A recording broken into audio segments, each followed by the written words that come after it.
We stand on FightHype.com here with Tom Loeffler. Tom, before we get started on anything, I just want to get your thoughts on this.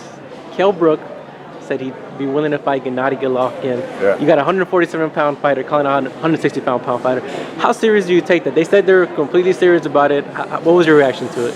I think he was serious. Kell Brook is a great fighter. Anyone that can beat Sean Porter is a tremendous fighter. I have a lot of respect for Sean Porter and his father Kenny Porter, and what they've accomplished. And then for Kell to come over here and beat someone like that was a huge statement. And then the other wins that he's gotten in the UK. Eddie texted me on that and said that he was serious about it. I just don't know how realistic something like that can be put together.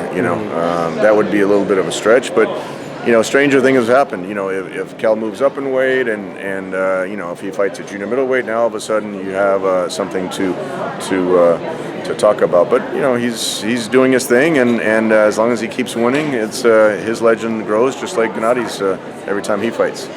So when you hear somebody like that, obviously it's not going to be a first party, like you said. It has to be built up. It can't happen right away in your mind. Is that what you're saying?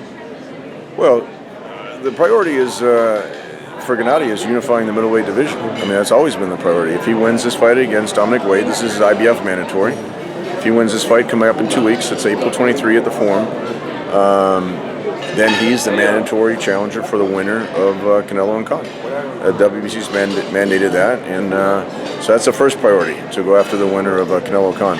After that, then if that fight for whatever reason doesn't happen, then naturally the second priority is to go after Billy Joe Saunders, who's also had some great wins. He beat Chris Eubanks Jr., he beat Andy Lee, he's undefeated, he's WBO middleweight champion, so that would be a huge fight, whether it's in the UK or over here, but that's really the focus. And then it just depends on what happens after that.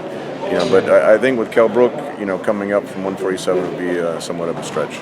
Billy Joe Saunders said he wants to fight Gennady, but he did it in a way where it was weird. He said he wanted to fight him after you guys had already signed a Dominic Wade.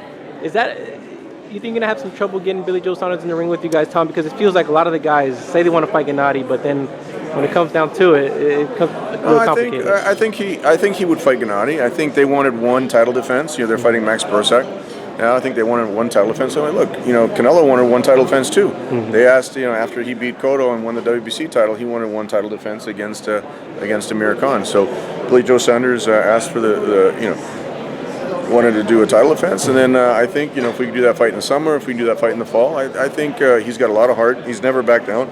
He's undefeated. He's beaten a lot of guys. So I think that would be a massive fight, especially in the UK. But even if we did it in the States, either way, it would be a big fight. And I don't think Billy Joe is one to back away from a fight. And it's understandable. If you just win the title, you want to make a defense, but at some point, if you're a champion, that's really the goal. That's Gennady's goal, is to fight the other champions.